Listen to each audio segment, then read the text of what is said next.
안녕하세요. 오늘은 펫 도시의 경제적 해자 개념을 통해 기업의 지속 가능한 경쟁 우위를 분석하는 방법에 대해 이야기해 보겠습니다. 먼저 경제적 해자란 무엇일까요? 단순히 뛰어난 제품이나 높은 시장 점유율, 운영 효율성 또는 훌륭한 경영진만으로는 형성되지 않습니다. 진정한 경제적 해자는 여러 요소들이 결합되어 만들어집니다. 가장 중요한 요소 중 하나는 바로 무형자산, 특히 강력한 브랜드입니다. 브랜드가 소비자에게 신뢰를 주고 충성도를 높이면 기업은 가격 결정력에서 우위를 점할 수 있습니다. 또한 전환 비용도 중요한 역할을 합니다. 고객이 다른 제품이나 서비스로 옮겨가려면 얼마나 많은 비용이 드는지를 생각해보세요. 전환 비용이 높을수록 고객은 쉽게 이탈하지 않게 됩니다. 그리고 네트워크 효과도 빼놓을 수 없습니다. 사용자가 많아질수록 제품이나 서비스의 가치가 증가하는 현상인데요. 이는 기업의 경쟁력을 더욱 강화시킵니다. 마지막으로 원가 우위를 통해 기업은 경쟁사보다 낮은 가격으로 제품을 제공할 수 있습니다. 이렇게 되면 소비자들은 자연스럽게 해당 기업을 선택하게 되죠. 이 모든 요소들이 결합되어 가격 결정력으로 이어져야 진정한 경제적 해자를 구축할 수 있습니다. 그럼 지금부터 워렌 버핏과 찰리 먼거가 그토록 주식 투자에 있어 매우 강조한 경제적 해자에 대하여 자세히 소개해드리겠습니다. 챕터 1. 경제적 해자의 중요성 및 오해. 1. 경제적 해자의 정의. 경제적 해자는 기업이 경쟁사로부터 자신을 방어할 수 있는 요소를 의미합니다. 이는 마치 중세시대의 성을 방어하기 위해 파놓은 도랑과 같은 개념으로 기업이 시장에서 지속적으로 높은 수익을 올릴 수 있도록 돕는 중요한 요소입니다. 경제적 해자는 특정 기업이 경쟁사로부터 쉽게 침범당하지 않도록 하는 다양한 요소를 포함합니다. 이러한 해자는 기업이 시장에서 독점적인 위치를 차지하게 하며 결과적으로 더 높은 수익과 기업 가치를 창출할 수 있도록 합니다. 예를 들어 특정 기업이 독점적인 기술이나 브랜드 가치를 보유하고 있다면 이는 경제적 해자로 작용하여 경쟁사들이 쉽게 진입하지 못하게 합니다. 경제적 해자의 중요성. 경제적 해자는 기업의 지속 가능한 성장과 수익성을 보장하는 데 필수적입니다. 해자가 있는 기업은 경쟁사들이 쉽게 진입할 수 없는 장벽을 가지고 있기 때문에 가격 경쟁에서 유리한 위치를 차지할 수 있습니다. 이는 결국 소비자에게도 긍정적인 영향을 미치며 기업의 장기적인 성공을 이끌어냅니다. 따라서 투자자들은 경제적 해자가 있는 기업에 주목해야 합니다. 3. 경제적 해자와 오해. 많은 사람들이 경제적 해자를 단순히 뛰어난 제품이나 높은 시장 점유율로 오해하는 경우가 많습니다. 그러나 이러한 요소들은 지속적인 경쟁 우위를 보장하지 않습니다. 예를 들어 뛰어난 제품이 있다고 하더라도 경쟁사가 비슷한 제품을 출시하면 그 우위는 쉽게 사라질 수 있습니다. 따라서 경제적 해자는 단순한 제품의 질이나 시장 점유율이 아닌 기업이 속한 산업의 구조적 경쟁력에 더 큰 영향을 받습니다. 4. 경제적 해자의 주요 요소. 경제적 해자를 형성하는 주요 요소로는 무형자산, 전환비용, 네트워크 효과, 원가 우위 등이 있습니다. 무형자산은 브랜드 가치나 특허와 같은 요소를 포함하며 이는 기업의 경쟁력을 높이는 데 중요한 역할을 합니다. 전환비용은 소비자가 다른 제품으로 이동할 때 발생하는 비용을 의미하며 이 비용이 높을수록 소비자는 기존 제품을 계속 사용할 가능성이 높습니다. 네트워크 효과는 사용자가 많을수록 제품의 가치가 증가하는 현상으로 이는 특히 소프트웨어나 플랫폼 비즈니스에서 두드러집니다. 마지막으로 원가 우위는 기업이 경쟁사보다 낮은 비용으로 제품을 생산할 수 있는 능력을 의미합니다. 5. 경제적 해자를 가진 기업의 특징. 경제적 해자를 가진 기업은 일반적으로 높은 이익률과 빠른 성장률을 보입니다. 이러한 기업들은 시장에서 독점적인 위치를 차지하고 있으며 경쟁사들이 쉽게 진입할 수 없는 장벽을 가지고 있습니다. 또한 이들 기업은 지속적인 혁신과 고객 충성도를 유지하기 위해 노력합니다. 예를 들어 애플과 같은 기업은 강력한 브랜드 가치와 독창적인 제품으로 경제적 해자를 구축하고 있습니다. 6. 경제적 해자를 넓히는 방법. 기업이 경제적 해자를 넓히기 위해서는 몇 가지 전략을 고려해야 합니다. 첫째, 지속적인 혁신을 통해 제품이나 서비스를 개선해야 합니다. 둘째, 고객과의 관계를 강화하여 브랜드 충성도를 높여야 합니다. 셋째, 경쟁사와의 차별화를 통해 시장에서의 독점적인 위치를 확보해야 합니다. 마지막으로 산업 구조를 분석하여 해자를 쉽게 만들 수 있는 산업에 투자하는 것이 중요합니다. 경제적 해자는 기업의 성공에 있어 매우 중요한 요소입니다. 이를 통해 기업은 경쟁사로부터 자신을 방어하고 지속 가능한 성장을 이룰 수 있습니다.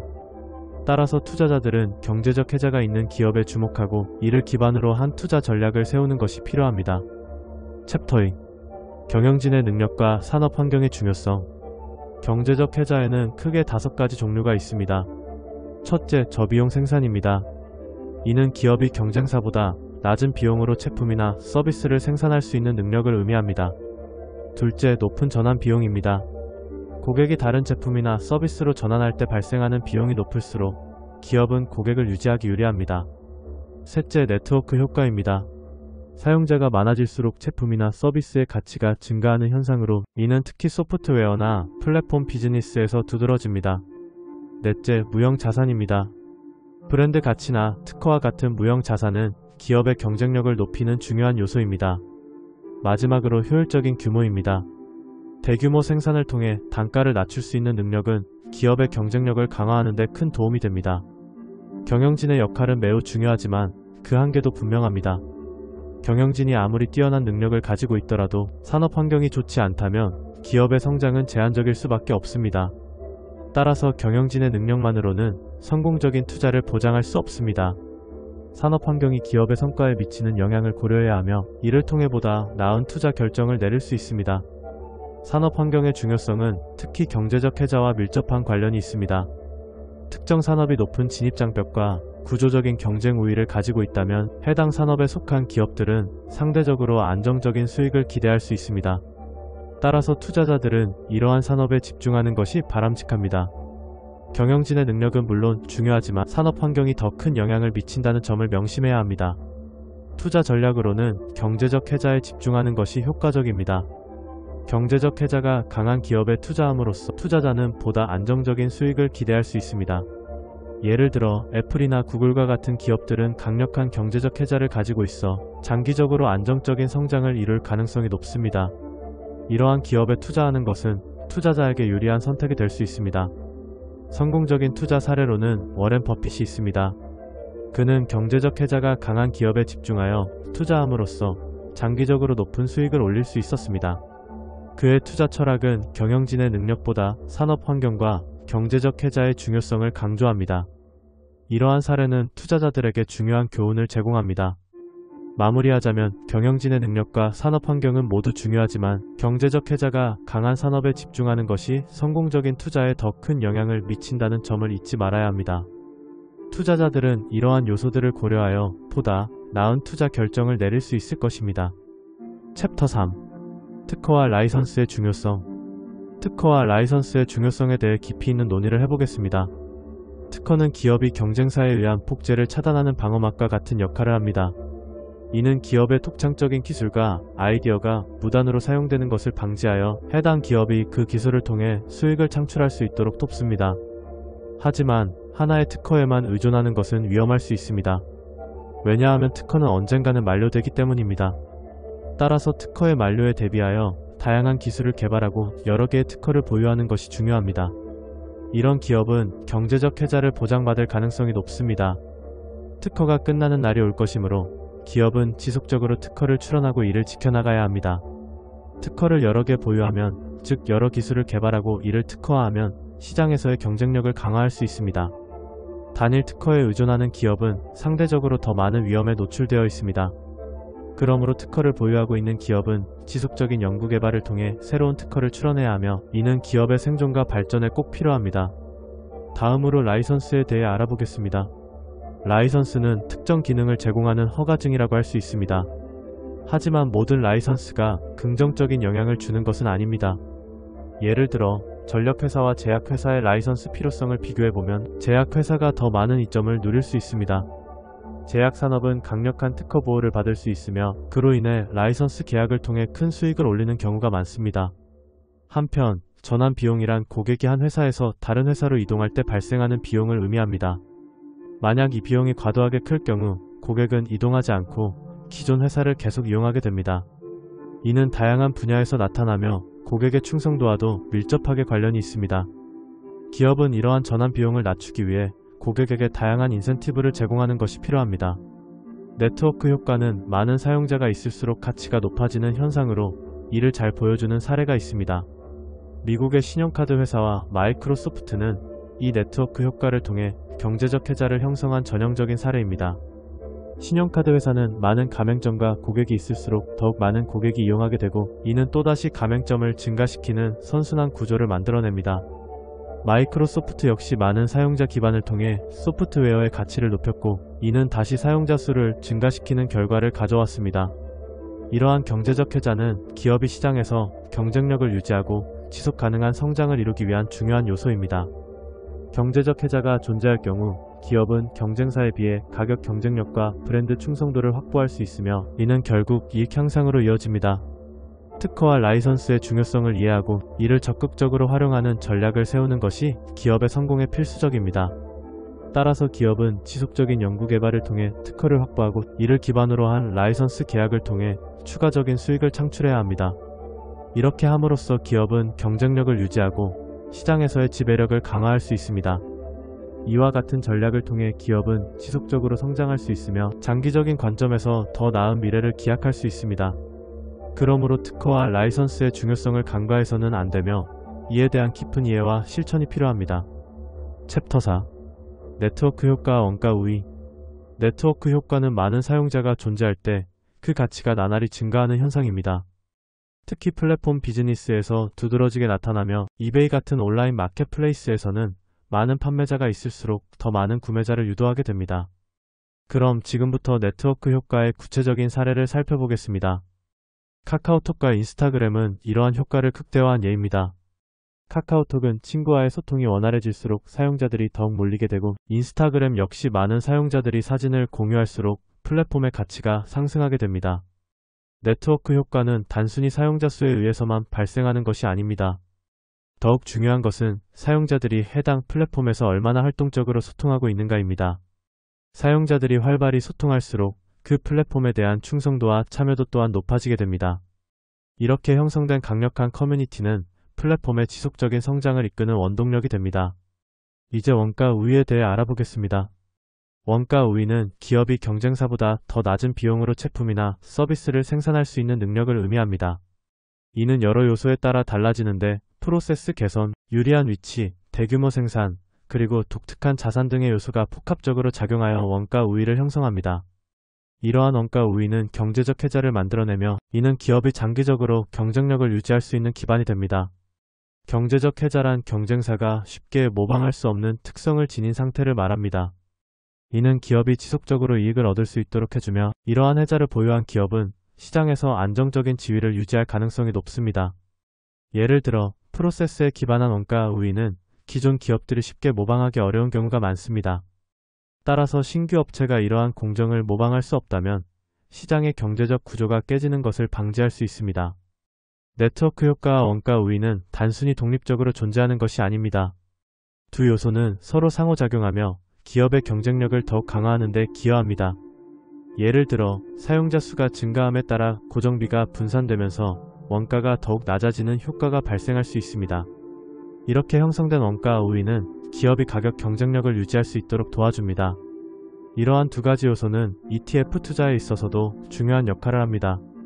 ETF는 거래량이 중요한데, 거래량이 낮은 ETF는 팔기가 어렵고 손해를 볼 수 있는 위험이 있습니다. 따라서 거래량이 많고 네트워크 효과를 누릴 수 있는 ETF에 투자하는 것이 바람직합니다. 이는 투자자의 리스크를 줄이고 안정적인 수익을 도모하는 데 도움이 됩니다. 마지막으로 네트워크 효과와 원가 우위를 이해하는 것은 투자뿐만 아니라 사업 전략에서도 매우 중요합니다. 기업이 시장에서 지속적으로 성장하기 위해서는 이러한 요소를 잘 활용하여 경쟁력을 확보해야 합니다. 결과적으로 네트워크 효과와 원가 우위는 기업이 경제적 혜자를 구축하고 장기적인 성공을 거두는 데 필수적인 요소라고 할 수 있습니다. 챕터 5. 규모의 경제와 혜자 손실 요인. 규모의 경제란 무엇인가? 규모의 경제는 생산량이 증가함에 따라 평균 비용이 감소하는 현상을 의미합니다. 이는 대규모 생산 설비를 갖추는데 초기 비용이 많이 소요되지만 그 이후로 재화의 생산이 시작되면 총 비용이 감소하게 되는 원리입니다. 예를 들어 넷플릭스와 같은 OTT 회사는 구독자가 증가하더라도 콘텐츠 제작비는 변동하지 않기 때문에 이익폭이 증가하는 구조를 가지고 있습니다. 이러한 규모의 경제는 다양한 산업에서 나타나며 작은 도시의 케이블 TV나 비행장과 같은 사업에서도 적용될 수 있습니다. 규모의 경제의 원리는 고정비를 더 많은 생산량으로 분산시킬 때 발생합니다. 즉, 생산량이 많아질수록 단위당 고정 비용이 줄어들어 원가 우위가 생기는 것입니다. 이는 기업이 경쟁에서 우위를 점할 수 있는 중요한 요소로 작용합니다. 예를 들어 대량 생산을 통해 원자재를 저렴하게 구매할 수 있는 능력은 기업의 경쟁력을 높이는 데 기여합니다. 하지만 규모의 경제가 항상 긍정적인 결과를 가져오는 것은 아닙니다. 해자 손실 요인에 대해 살펴보면 기업의 해자가 침식되는 신호 중 하나는 가격 결정력의 약화입니다. 경쟁자가 등장하여 고객의 가격 저항이 커질 때 해자가 사라지는 경향이 있습니다. 이는 기업이 가격을 자유롭게 설정할 수 있는 능력을 잃게 만들며 결국 수익성에 부정적인 영향을 미치게 됩니다. 산업 구조 변화 또한 해자를 망가뜨리는 요인으로 작용합니다. 코닥과 시어스의 사례처럼 기술 혁신과 소비 패턴 변화가 기업 경쟁력에 영향을 미치는 경우가 많습니다. 이러한 변화는 기업이 기존의 비즈니스 모델을 유지하기 어렵게 만들며 새로운 경쟁자가 시장에 진입할 수 있는 기회를 제공합니다. 해자를 찾으려면 태생적으로 해자가 만들기 쉬운 산업에 집중해야 합니다. 소비자보다 기업을 대상으로 하는 제품 판매가 더 유리할 수 있으며 이는 기업이 가격 결정력과 원가 우위를 유지하는 데 도움이 됩니다. 예를 들어 특정 산업에서 독점적인 기술이나 자원을 보유한 기업은 경쟁자에 비해 유리한 위치를 차지할 수 있습니다. 마지막으로 규모의 경제와 해자, 손실 요인은 기업의 지속 가능성과 경쟁력에 큰 영향을 미칩니다. 기업이 성장하고 발전하기 위해서는 이러한 요소들을 잘 이해하고 관리해야 합니다. 챕터 6. 상가 건물의 가치 판단 기준. 상가 건물의 가치는 주로 잉여 현금 흐름에 의해 결정됩니다. 잉여 현금 흐름이란 상가 운영에 필요한 유지비와 수리비를 제하고 남은 금액을 의미합니다. 이 금액이 클수록 상가의 가치는 높아지게 됩니다. 따라서 상가를 평가할 때는 이 잉여 현금 흐름을 정확히 계산하는 것이 중요합니다. 상가 주변 환경도 가치에 큰 영향을 미칩니다. 예를 들어 상가 옆에 빈 땅이 존재할 경우 이 땅이 개발될 가능성이 높아지면 잠재적인 임대 수입이 증가할 수 있습니다. 이는 상가의 가치 상승으로 이어질 수 있습니다. 따라서 상가를 구매하거나 투자할 때는 주변 환경을 면밀히 분석해야 합니다. 또한 건실한 세입자가 있는 상가는 안정적인 수익을 창출하므로 가치가 높습니다. 세입자가 안정적이고 신뢰할 수 있는 경우 상가는 장기적으로 안정적인 수익을 보장받을 수 있습니다. 반면 세입자가 불안정하거나 자주 바뀌는 경우 상가의 가치는 하락할 수 있습니다. 임대료 인상 가능성도 상가의 가치에 영향을 미치는 중요한 요소입니다. 임대료를 인상할 수 있는 여지가 있는 상가는 더 높은 가치 평가를 받습니다. 특히 경쟁 상가가 생길 수 없는 경우 해당 상가는 더욱 가치가 높아질 수 있습니다. 이는 상가의 독점적인 위치나 특수한 상권에 위치해 있을 때 더욱 두드러집니다. 상가 건물의 가치를 평가하기 위해서는 자본이익률, 위험성, 성장성, 경쟁력 4가지 요소를 고려해야 합니다. 자본이익률은 투자 대비 수익률을 의미하며 위험성은 해당 상가가 직면할 수 있는 다양한 위험 요소를 평가합니다. 성장성은 상가가 위치한 지역의 발전 가능성을 나타내며 경쟁력은 해당 상가가 시장에서 차별화될 수 있는 요소를 의미합니다. 이러한 요소들을 종합적으로 고려하여 상가 건물의 가치를 판단하는 것이 중요합니다. 상가 건물의 가치는 단순히 현재의 수익만으로 결정되는 것이 아니라 미래의 가능성과 주변 환경, 세입자의 안정성 등 다양한 요소에 의해 영향을 받습니다. 따라서 상가 투자에 있어서는 이러한 요소들을 면밀히 분석하고 평가하는 것이 필수적입니다. 상가 건물의 가치를 판단하는 기준은 단순히 숫자에 국한되지 않습니다. 상가의 위치, 주변 환경, 세입자의 신뢰도 등 다양한 요소가 복합적으로 작용하여 최종적인 가치가 결정됩니다. 따라서 상가 투자에 있어서는 이러한 요소들을 충분히 고려하여 신중한 결정을 내리는 것이 중요합니다. 상가 건물의 가치는 단순히 현재의 수익만으로 결정되는 것이 아니라 미래의 가능성과 주변 환경, 세입자의 안정성 등 다양한 요소에 의해 영향을 받습니다. 따라서 상가 투자에 있어서는 이러한 요소들을 면밀히 분석하고 평가하는 것이 필수적입니다. 상가 건물의 가치를 판단하는 기준은 단순히 숫자에 국한되지 않습니다. 상가의 위치, 주변 환경, 세입자의 신뢰도 등 다양한 요소가 복합적으로 작용하여 최종적인 가치가 결정됩니다. 따라서 상가 투자에 있어서는 이러한 요소들을 충분히 고려하여 신중한 결정을 내리는 것이 중요합니다. 이상으로 상가 건물의 가치 판단 기준에 대해 알아보았습니다. 상가 투자에 있어서는 항상 신중하게 판단하고 다양한 요소를 고려하여 최적의 결정을 내리시기 바랍니다. 챕터 7. 경제적 해자와 투자 전략. 마지막 총정리. 1. 경제적 해자의 유형. 경제적 해자란 기업이 경쟁사에 비해 지속적으로 경쟁 우위를 유지할 수 있는 능력을 의미합니다. 이는 소비자들에게 자사의 제품이나 서비스에 대한 충성도를 높이고 새로운 경쟁자의 시장 진입을 어렵게 만듭니다. 이러한 해자가 중요한 이유는 결국 장기적인 수익성에 영향을 미치기 때문입니다. 경제적 해자는 여러 유형으로 나누어집니다. 첫째로 가격 결정력입니다. 이는 기업이 소비자에게 가격을 설정할 수 있는 능력을 의미합니다. 가격 결정력이 있는 기업은 가격을 상승시키더라도 고객을 잃지 않고 수익을 증가시킬 수 있습니다. 둘째, 비용 우위입니다. 이는 기업이 경쟁사보다 더 낮은 비용으로 제품을 생산하거나 서비스를 제공할 수 있는 능력을 뜻합니다. 비용 우위를 가진 기업은 경쟁사보다 더 높은 마진을 유지할 수 있습니다. 셋째, 네트워크 효과입니다. 이는 사용자가 증가함에 따라 서비스의 가치가 증가하는 현상을 의미합니다. 예를 들어 소셜미디어 플랫폼은 사용자 수가 많을수록 더 많은 사람들과 연결될 수 있어 그 가치가 더욱 높아집니다. 마지막으로 규모의 경제가 있습니다. 이는 대량 생산을 통해 단위당 생산 비용을 낮출 수 있는 능력입니다. 대규모 생산을 통해 비용을 절감하면 경쟁사와의 가격 경쟁에서 우위를 점할 수 있습니다. 투자 전략과 경제적 해자. 이제 경제적 해자를 바탕으로 한 투자 전략을 알아보겠습니다. 첫 번째 원칙은 가치 투자입니다.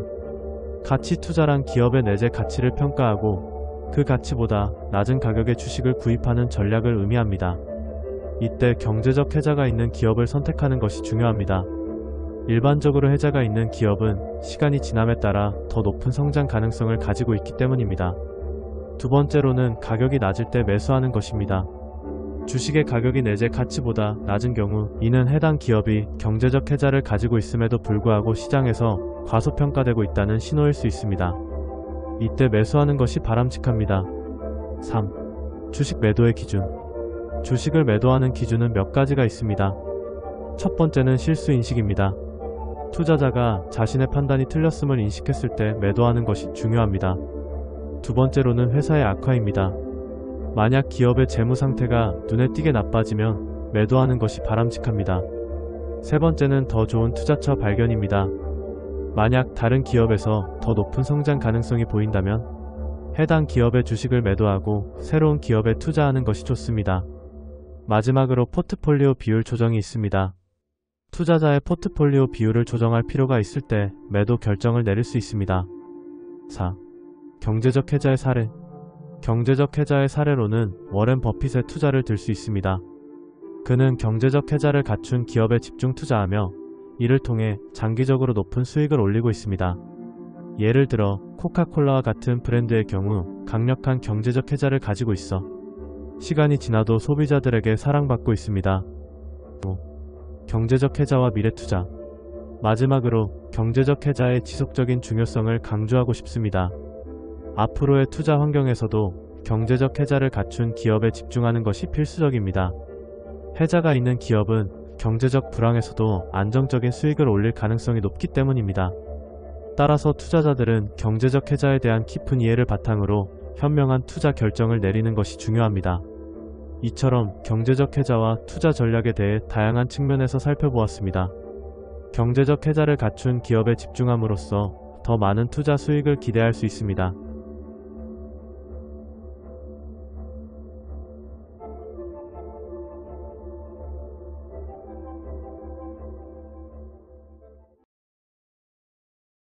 안녕하세요. 오늘은 워렌 버핏의 평생 동반자 찰리 먼거의 투자 철학과 삶의 원칙에 대해 탐구해 보겠습니다. 이번 영상에서는 성공의 비결이 단순한 노력이나 재능이 아니라 올바른 사고방식에서 비롯된다는 점을 강조합니다. 찰리 먼거는 우리가 원하는 것을 얻기 위해서는 그에 걸맞은 자격을 갖추는 것이 중요하다고 말합니다. 또한 상대방에게도 기꺼이 내줄 수 있는 마음가짐이 필요하다고 강조합니다. 이러한 태도는 신뢰와 긍정적인 관계를 형성하는 데 큰 도움이 됩니다. 먼거는 다양한 지식을 폭넓게 습득하고 이를 활용하여 본질적인 문제 해결 능력을 기르는 것이 중요하다고 전합니다. 인내와 결단력, 그리고 긍정적인 마음가짐이 성공으로 이어진다는 교훈은 우리 모두에게 많은 영감을 줄 것입니다. 이제 여러분도 찰리 먼거의 철학을 통해 더 나은 투자자이자 더 나은 삶을 살아가는 데 필요한 원칙들을 배워보세요. 그럼 지금부터 본격적으로 찰리 먼거의 주식 투자 핵심 철학에 대해 꼼꼼하게 싹 다 소개해드리겠습니다. 부디 마지막까지 그 노하우들을 전부 다 챙겨가시기를 바라겠습니다. 챕터 1. 투자와 성공을 위한 기본 원칙. 투자는 단순한 돈의 흐름이 아니라 우리의 삶을 더욱 윤택하게 만들어주는 중요한 행위입니다. 아무리 자본이 많아도 올바른 투자 지식과 원칙이 없으면 간단히 사라질 수 있습니다. 그러므로 성공적인 투자를 위해서는 기본 원칙을 확실히 알고 있어야 합니다. 그럼 지금부터 본격적으로 투자와 성공을 위해 알아야 할 기본 원칙에 대해 꼼꼼하게 맛보시도록 하겠습니다. 부디 마지막까지 그 노하우들을 챙겨가시기를 바라겠습니다. 첫 번째, 투자의 중요성입니다. 투자란 단순히 자산을 늘리기 위한 것이 아니라 우리의 꿈과 목표를 이루기 위한 과정입니다. 투자에 대한 올바른 이해는 우리가 원하는 방향으로 나아가게 해줍니다. 즉, 목표를 설정하고 이를 달성하기 위한 도구로서 투자 활동이 필수적입니다. 두 번째, 성공을 위한 기본 원칙을 정리해보겠습니다. 성공적인 투자자는 몇 가지 원칙을 반드시 지켜야 합니다. 예를 들어, 명확한 투자 목적을 가지고 있어야 하고 장기적인 관점을 유지해야 합니다. 또한 자신의 투자 스타일과 성향에 맞는 전략을 세우는 것이 중요합니다. 이러한 원칙을 바탕으로 투자 결정을 내릴 때 훨씬 더 효과적인 결과를 얻을 수 있습니다. 세 번째, 흥미와 열정의 필요성입니다. 투자에 대한 흥미와 열정이 없으면 일은 단순한 의무가 되고 맙니다. 우리는 우리가 좋아하는 일에서 더 큰 성과를 내고 더 많은 열정을 쏟게 됩니다. 그러니 투자할 종목이나 시장에 대해 깊은 흥미를 느끼고 지속적으로 관심을 가져야 합니다. 네 번째, 진정성과 신뢰입니다. 사람들은 진정성이 있는지 여부를 빠르게 알아차립니다. 따라서 자신이 믿고 신뢰하는 것만을 투자하는 것이 중요합니다.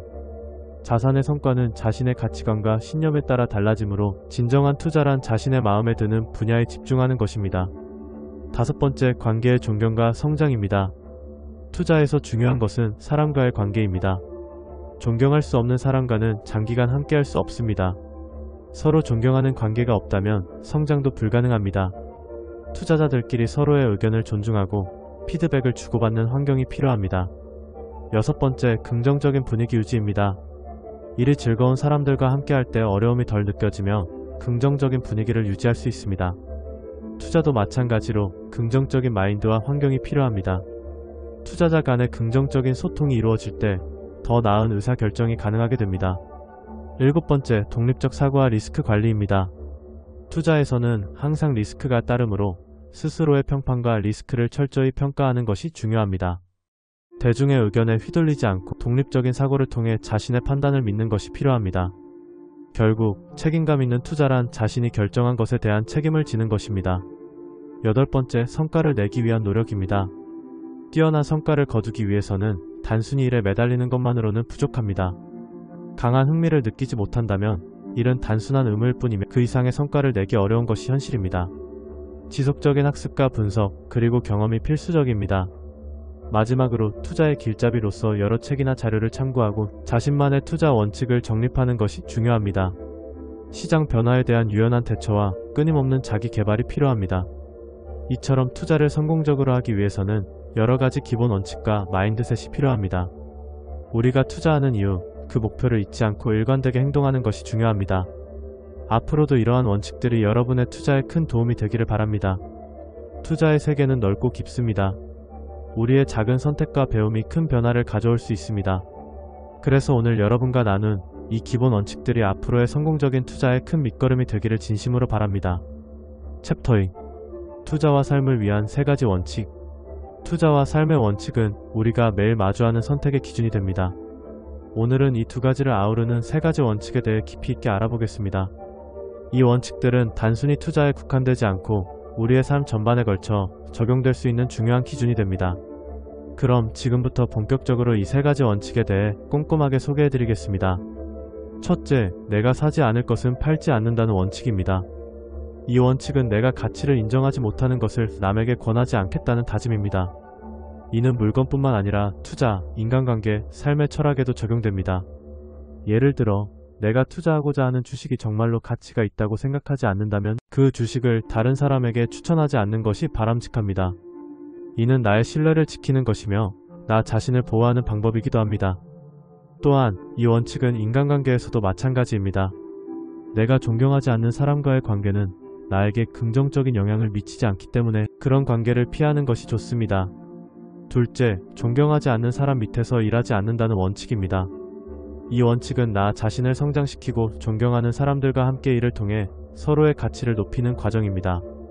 존경하는 사람과 함께 일하는 것은 나에게 긍정적인 자극을 주고 나의 성장에 큰 도움이 됩니다. 반면 존경하지 않는 사람과의 관계는 나의 발전을 저해할 수 있습니다. 따라서 나의 가치관과 맞는 사람들과 함께 일하는 것이 중요합니다. 이는 직장 내에서의 관계뿐만 아니라 친구나 가족과의 관계에서도 마찬가지입니다. 셋째, 같이 있으면 즐거운 사람들과 일한다는 원칙입니다. 고단한 상황에서도 즐거운 분위기를 유지할 수 있는 사람들과 함께하는 것이 중요합니다. 힘든 상황에서도 긍정적인 에너지를 주고받을 수 있는 사람들과의 관계는 나에게 큰 힘이 됩니다. 또한 나도 그런 사람이 되기 위해 노력해야 합니다. 즐거운 분위기를 만들어가는 것은 나의 책임이기도 하며 이를 통해 나와 주변 사람들 모두가 행복해질 수 있습니다. 이 세 가지 원칙을 따르면 자신이 원하는 목표에 가까워지고 특히 신뢰할 수 있는 동료들과 함께할 수 있는 환경이 만들어집니다. 따라서 투자의 원칙뿐만 아니라 인생의 모든 의사 결정에서도 이러한 원칙들이 중요한 기준이 될 수 있다고 믿습니다. 우리가 매일 마주하는 선택의 순간에 이 원칙들을 떠올리며 더 나은 결정을 내릴 수 있기를 바랍니다. 챕터 3. 리스크 평가와 평판의 중요성. 리스크 투자를 시작할 때 평판 리스크를 철저히 평가하는 것이 가장 중요합니다. 이는 단순한 계산을 넘어 투자 리스크가 개인의 평판과 신뢰에 미치는 영향을 고려해야 함을 의미합니다. 상대방의 도덕적 성향이나 신뢰성을 의심하는 거래는 피해야 합니다. 잘못된 비즈니스 파트너 선택은 시간이 지날수록 돌이킬 수 없는 손해로 이어질 수 있습니다. 처음에는 미미한 차이처럼 보일 수 있지만 이는 장기적으로 큰 문제를 야기할 수 있습니다.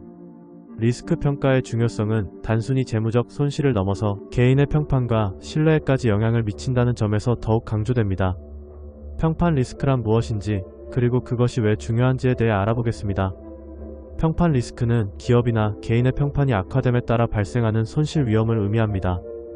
이는 고객, 투자자, 파트너 등 다양한 이해관계자들에게 영향을 미치며 결국에는 기업의 지속 가능성에까지 영향을 미칠 수 있습니다. 평판 리스크의 영향은 매우 큽니다. 잘못된 결정이나 부정적인 사건이 발생했을 때 그로 인해 발생하는 평판 손실은 회복하기 어려운 경우가 많습니다. 특히 투자자들은 평판이 나쁜 기업에 대한 신뢰를 잃게 되며 이는 결국 자본 유치에 어려움을 겪게 만듭니다.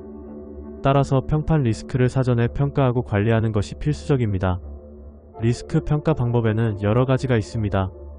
첫째, SWOT 분석을 통해 강점, 약점, 기회, 위협을 파악하는 것이 중요합니다. 둘째, 이해관계자 분석을 통해 각 이해관계자의 기대와 요구를 이해해야 합니다. 셋째, 과거 사례를 분석하여 유사한 상황에서의 결과를 예측하는 것도 좋은 방법입니다. 이러한 방법들을 통해 평판 리스크를 사전에 평가하고 필요한 조치를 취할 수 있습니다. 평판 관리의 필요성은 더욱 강조됩니다. 평판은 단순히 기업의 이미지에 국한되지 않고 고객의 신뢰와 직결되기 때문입니다. 평판이 나빠지면 고객 이탈, 매출 감소, 그리고 장기적인 성장에 부정적인 영향을 미칠 수 있습니다. 따라서 평판 관리는 기업의 지속 가능성을 위해 필수적입니다. 사례 연구를 통해 평판 리스크의 실제 사례를 살펴보겠습니다. 예를 들어 한 기업이 제품의 결함으로 인해 대규모 리콜을 실시한 경우 그 기업의 평판은 급격히 하락하게 됩니다. 이로 인해 고객의 신뢰를 잃고 매출이 감소하며 장기적으로는 기업의 생존에까지 영향을 미칠 수 있습니다. 이러한 사례는 평판 리스크 관리의 중요성을 잘 보여줍니다.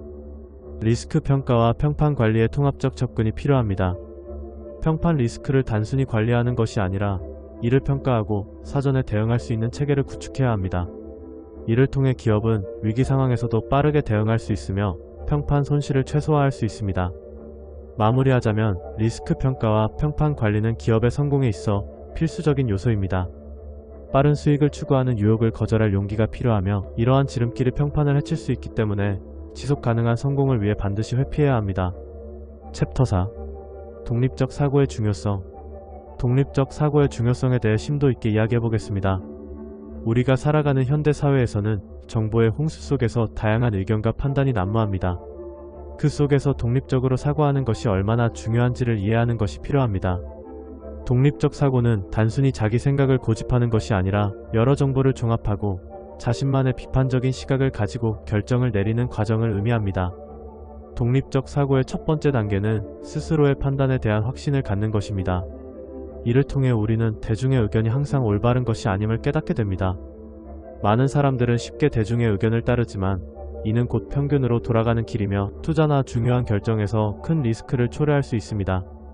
성공적인 투자자는 대중의 감정이나 트렌드에 휘둘리지 않고 자신의 분석과 판단을 믿고 나아갑니다. 그렇다면 대중의 의견에 휘둘리지 않기 위해서는 어떻게 해야 할까요? 첫째로 다양한 정보를 수집하는 것이 중요합니다.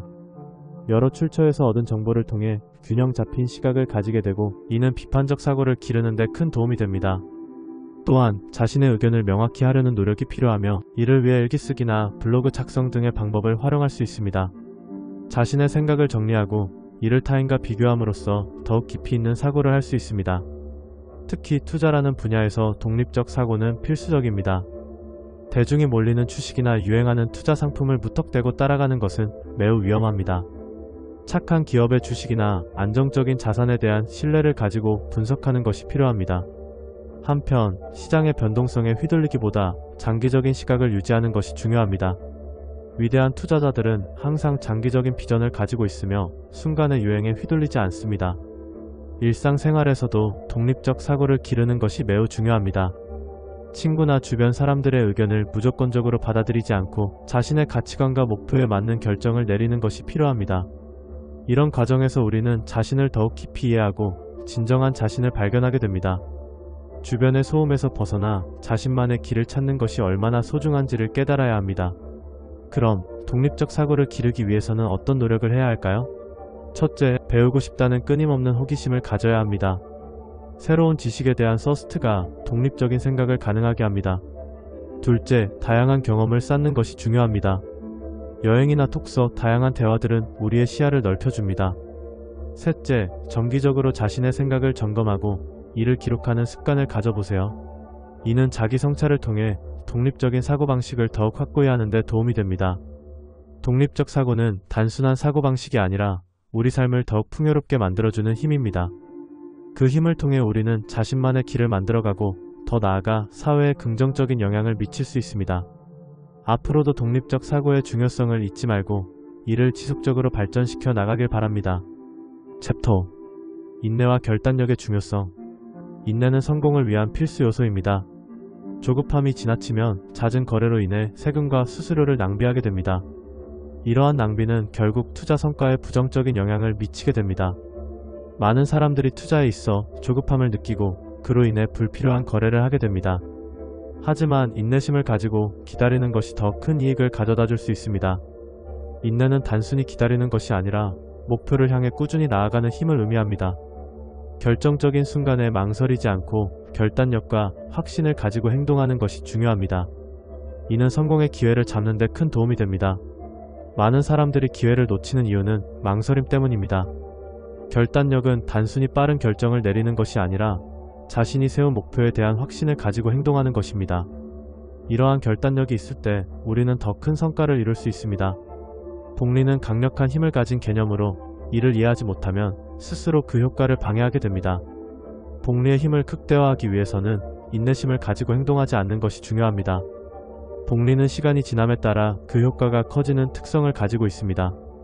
따라서 인내심을 가지고 기다리는 것이 복리의 힘을 극대화하는 길입니다. 복리를 이해하고 이를 활용하는 것은 투자에서 매우 중요한 요소입니다.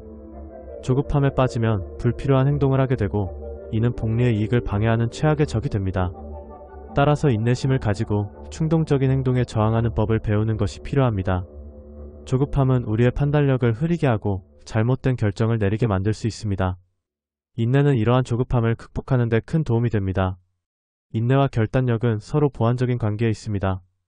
인내를 통해 최적의 시기를 기다리고 결단력을 통해 그 시기에 맞춰 행동하는 것이 중요합니다. 이 두 가지 특성을 잘 조화시킨다면 우리는 더 큰 성공을 이룰 수 있습니다.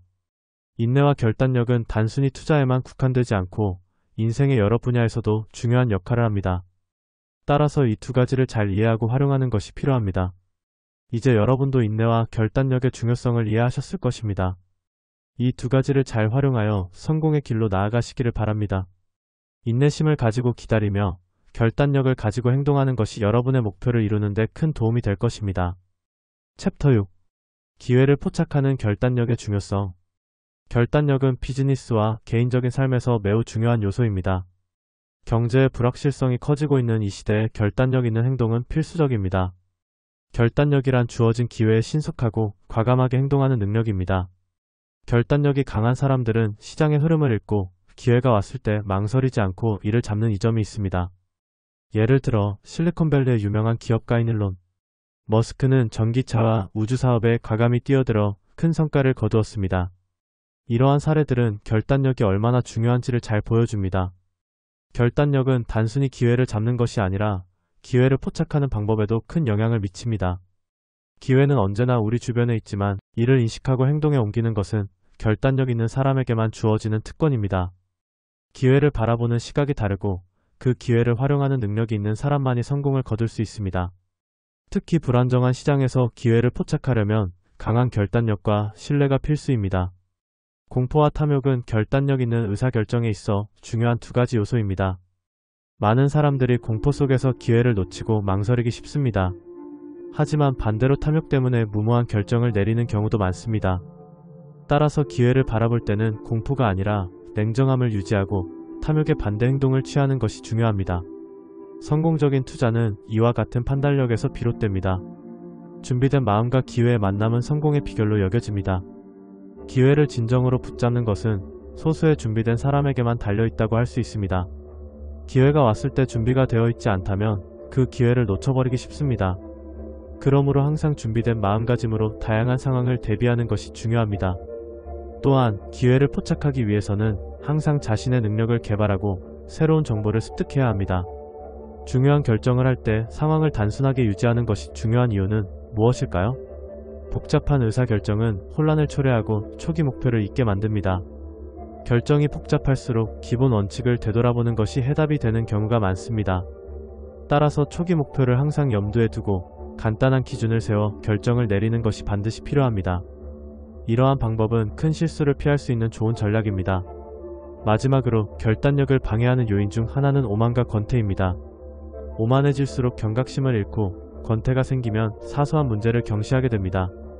이 두 가지 요소는 결단력을 가진 사람조차도 무너뜨릴 수 있는 위험 요소입니다. 따라서 자신의 오만함과 권태를 경계하면서 지속적으로 스스로를 돌아보는 것이 중요합니다. 이렇게 결단력은 단순히 기회를 포착하기 위한 기술이 아닙니다. 이는 우리의 행동과 의사결정에서 중요한 역할을 하며 성공으로 가는 길에서 필수적인 요소입니다. 따라서 결단력을 기르기 위해 끊임없이 노력하고 준비하는 자세가 필요합니다. 기회를 놓치지 않기 위해서는 항상 준비해 있어야 하며 공포와 탐욕을 잘 활용하는 지혜가 요구됩니다. 챕터 7. 성공을 위한 핵심 원칙. 첫 번째 원칙은 신중한 투자입니다. 한 번의 투자로 성공을 경험한 후 우리는 종종 오만해지기 쉽습니다. 하지만 이 오만함은 우리에게 큰 대가를 치르게 할 수 있습니다. 저도 한 번의 성공적인 투자로 인해 자산을 크게 늘렸지만 그 후에 오만함으로 인해 소중한 자산을 잃게 되었습니다. 이 경험을 통해 저는 신중한 투자 자세를 유지하는 것이 얼마나 중요한지를 깨달았습니다. 투자에서의 성공은 단순히 운이 아니라 철저한 분석과 계획이 필요하다는 것을 잊지 말아야 합니다. 두 번째 원칙은 핵심 정보에 집중하는 것입니다. 우리는 매일 수많은 정보에 노출되지만 이 중에서 진정으로 중요한 정보는 극히 일부입니다. 불필요한 정보는 우리의 주의를 분산시켜 원활한 결정을 방해합니다. 따라서 성공을 위해서는 핵심 정보에 집중하고 그 정보를 바탕으로 신중하게 판단하는 것이 중요합니다. 예를 들어 투자 결정을 내릴 때는 시장의 동향, 기업의 재무 상태, 그리고 경제 전반의 흐름 등을 종합적으로 고려해야 합니다. 세 번째 원칙은 진정한 성공의 의미를 이해하는 것입니다. 많은 사람들이 성공을 목표 달성으로만 생각하지만 진정한 성공은 주변 사람들의 존경과 신뢰를 받는 것입니다. 우리가 이루고자 하는 목표가 다른 사람들에게 긍정적인 영향을 미친다면 그것이야말로 진정한 성공이라고 할 수 있습니다. 따라서 우리는 목표를 설정할 때 그 목표가 다른 사람들에게 어떤 가치를 제공할 수 있는지를 고민해야 합니다. 네 번째 원칙은 꾸준한 노력과 긍정적인 관계입니다. 성공은 하루아침에 이루어지지 않습니다. 꾸준한 노력과 긍정적인 관계가 진정한 자산이 됩니다. 우리는 주변 사람들과의 관계를 소중히 여기고 그들과 함께 성장해 나가야 합니다. 긍정적인 관계는 우리에게 힘을 주고 어려운 상황에서도 함께 극복할 수 있는 동반자가 되어줍니다. 따라서 우리는 항상 주변 사람들과의 관계를 소중히 여기고 그들과의 소통을 통해 서로의 성장을 도와야 합니다. 마지막으로 자신만의 길을 찾는 것이 중요합니다. 남들과 똑같은 방식을 따르지 않고 자신만의 길을 찾는 것이 성공의 열쇠입니다. 우리는 종종 남의 성공담에 얽매이기 쉽지만 각자의 상황과 환경은 다릅니다. 따라서 우리는 남의 성공담을 참고하되 그것을 그대로 따라하기보다는 자신에게 맞는 방식을 찾아야 합니다. 자신만의 길을 찾는 과정에서 우리는 더 많은 것을 배우고 진정한 성공에 가까워질 수 있습니다. 이처럼 성공을 위한 핵심 원칙은 신중한 투자, 핵심 정보에 집중하기, 진정한 성공의 의미 이해하기, 꾸준한 노력과 긍정적인 관계, 그리고 자신만의 길 찾기입니다. 이 원칙들을 마음에 새기고 실천한다면 여러분도 진정한 성공을 이룰 수 있을 것입니다. 성공은 단순한 목표 달성이 아니라 그 과정에서의 배움과 성장입니다. 그러므로 우리는 항상 배우고 성장하는 자세를 잃지 말아야 합니다. 챕터 8. 긍정적 사고와 삶의 태도. 우리가 살아가는 이 세상은 불완전합니다. 하지만 그 불완전함 속에서도 조화를 이루기 위해서는 완벽을 추구하기보다는 개선과 성장을 목표로 해야 합니다. 긍정적 사고는 이러한 성장의 첫걸음입니다. 긍정적인 사고는 우리의 마음을 밝게 하고 태도를 결정하며 결국 우리의 삶을 형성합니다. 긍정적인 사고는 단순히 좋은 기분을 느끼는 것에 그치지 않고 우리의 행동과 결과에까지 큰 영향을 미칩니다. 행복은 훈련을 통해 만들어집니다. 반복적인 긍정적인 자아 대화는 삶의 만족도를 높이는 데 큰 역할을 합니다. 나는 참 행복하다라는 말을 스스로에게 자주 해보세요. 이러한 긍정적인 자기 대화는 우리의 뇌에 긍정적인 신호를 보내고 스트레스를 줄이며 삶의 질을 향상시킵니다. 반면 부정적인 감정이나 한숨은 마음의 무게를 더하고 부정적인 결과를 초래할 수 있습니다. 한숨은 뇌에 부정적인 신호를 전달하며 반복될수록 무기력과 포기로 이어질 수 있습니다. 성공은 단순히 열심히 일하는 것이 아닙니다. 똑똑하게 생각하고 적절한 기회를 찾는 법에서 비롯됩니다. 긍정적인 사고는 이러한 기회를 발견하는 데 도움을 줍니다. 긍정적인 기대를 가지면 목표 달성을 위한 일에 더 많은 힘을 쏟게 되고 반면에 부정적인 기대를 가지면 달성하고자 하는 일에 힘을 쏟지 않게 됩니다. 따라서 긍정적인 사고는 성공의 중요한 요소입니다. 하버드 대학교의 연구에 따르면 긍정적인 자기 대화가 삶의 만족도를 높이고 스트레스 수치를 낮춘다고 합니다. 긍정적인 사고는 우리의 삶을 더 풍요롭게 만들어줍니다. 긍정적인 사람들은 작은 것에서부터 행복을 찾고 자신의 일상에서 충만함을 느낍니다. 문제보다는 해결책에 집중하며 현재의 어려움 속에서도 희망을 잃지 않습니다. 하지만 부정적인 습관은 사고방식을 왜곡시키고 불행을 증가시킵니다. 부정적인 사고는 우리의 삶의 질을 떨어뜨리며 결국에는 우리가 원하는 삶을 살지 못하게 만듭니다. 그러므로 부정적인 습관을 피하고 긍정적인 사고를 기르는 것이 중요합니다. 긍정적 사고를 위한 실천 방법으로는 매일 아침 긍정적인 다짐을 하는 것, 감사일기를 쓰는 것, 긍정적인 사람들과의 교류를 늘리는 것 등이 있습니다. 이러한 작은 실천들이 모여 큰 변화를 만들어냅니다. 긍정적인 사고는 하루아침에 이루어지는 것이 아니므로 꾸준한 노력이 필요합니다. 챕터 9. 긍정적인 사고의 힘과 자연스러운 노력. 긍정적인 사고는 단순히 좋은 기분을 유지하는 것 이상의 의미를 지닙니다. 이는 우리의 정신 건강을 개선하고 스트레스를 줄이며 전반적인 웰빙을 증진하는 데 강력한 도구가 됩니다. 긍정적인 사고는 우리가 마주하는 어려움과 도전들을 보다 효과적으로 극복할 수 있도록 도와줍니다. 그러므로 긍정적인 사고의 힘을 이해하고 이를 삶에 적용하는 것이 중요합니다. 긍정적인 사고가 삶에 미치는 영향은 실로 큽니다. 긍정적인 마음가짐을 가진 사람들은 문제를 해결하는 데 더 창의적이고 스트레스 상황에서도 침착함을 유지할 수 있습니다. 연구에 따르면 긍정적인 사고는 면역체계를 강화하고 심리적 안정감을 높이며 전반적인 삶의 질을 향상시키는 데 기여합니다. 이러한 긍정적인 효과는 단순히 개인의 삶에 국한되지 않고 주변 사람들에게도 긍정적인 영향을 미치게 됩니다. 하지만 부정적인 사고를 긍정적으로 바꾸는 것은 쉽지 않은 일입니다. 많은 사람들이 부정적인 생각에 사로잡혀 자신을 제한하는 경우가 많습니다. 이럴 때는 1000번의 법칙을 활용해보는 것이 좋습니다. 긍정적인 말을 반복적으로 내뱉는 것은 부정적인 사고 패턴을 바꾸는 데 큰 도움이 됩니다. 예를 들어 나는 할 수 있다는 말을 매일 아침 거울 앞에서 반복하는 것만으로도 긍정적인 사고를 기를 수 있습니다.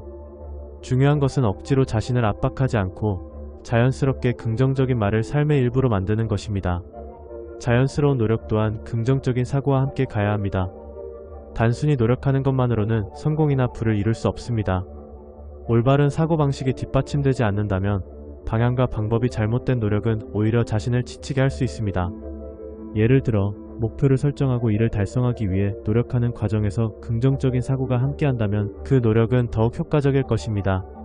부와 성공은 올바른 사고방식과 우연한 기회를 통해 이루어지며 좋은 아이디어와 운이 중요한 역할을 합니다. 긍정적인 사고를 기르는 실천 방법으로는 여러 가지가 있습니다. 첫째, 감사 일기를 작성해보세요. 매일 감사한 일을 기록하는 것은 긍정적인 사고를 기르는 데 큰 도움이 됩니다. 둘째, 긍정적인 사람들과의 교류를 늘려보세요. 주변의 긍정적인 에너지는 나에게도 긍정적인 영향을 미칩니다. 셋째, 명상이나 요가와 같은 마음을 가라앉히는 활동을 통해 내면의 평화를 찾는 것도 좋습니다. 이러한 방법들은 긍정적인 사고를 자연스럽게 기르는 데 기여할 것입니다. 마지막으로 긍정적인 사고는 습관입니다. 처음에는 힘들 수 있지만 꾸준히 노력하다 보면 자연스럽게 긍정적인 사고가 몸에 배게 됩니다. 그러므로 오늘부터 작은 변화부터 시작해보세요. 긍정적인 사고와 자연스러운 노력을 통해 더 나은 삶을 만들어 나가시기를 바랍니다. 챕터 10. 독서의 중요성과 이점. 독서는 단순한 취미가 아닙니다. 우리에게 주어지는 많은 기회를 발견하고 사고방식을 확장하며 더욱 풍요로운 삶을 살아갈 수 있게 하는 필수적인 활동입니다. 그럼 지금부터 독서의 중요성과 이점에 대해 자세히 알아보겠습니다. 첫째로, 독서는 사고방식을 확장하는 데 큰 역할을 합니다. 우리는 책을 통해 다양한 관점을 접하고 새로운 아이디어를 얻으며 세상을 바라보는 시각을 넓힐 수 있습니다. 특히 여러 분야의 책을 읽음으로써 우리는 특정 주제에 대한 깊이 있는 이해뿐만 아니라 그와 관련된 다양한 맥락을 파악할 수 있게 됩니다. 둘째, 독서는 지식을 습득하는 가장 효과적인 방법 중 하나입니다. 우리가 읽는 책은 저자의 경험과 지혜가 녹아있기 때문에 우리는 그들의 사고방식과 지식을 간접적으로 경험할 수 있습니다. 이를 통해 다양한 주제에 대한 폭넓은 이해를 갖게 되고 이는 결국 우리의 사고력과 문제 해결 능력을 향상시킵니다. 성공한 사람들은 독서를 게을리하지 않습니다. 워런 버핏은 하루의 80%를 독서에 할애하는 것으로 유명합니다. 그가 지닌 통찰력과 지혜는 독서에서 비롯된 것임을 알 수 있습니다. 그의 예에서 보듯이 독서는 성공을 위한 중요한 습관 중 하나입니다. 독서를 통해 우리는 깊이 있는 통찰력과 지혜를 얻을 수 있습니다. 이는 우리가 일상에서 마주하는 다양한 문제를 해결하는 데 큰 도움이 됩니다. 또한 독서는 창의성을 키우는 가장 확실하고 강력한 방법 중 하나입니다. 사람들은 책을 통해 서로 다른 경험과 지식을 연결하여 새로운 아이디어를 창출할 수 있습니다.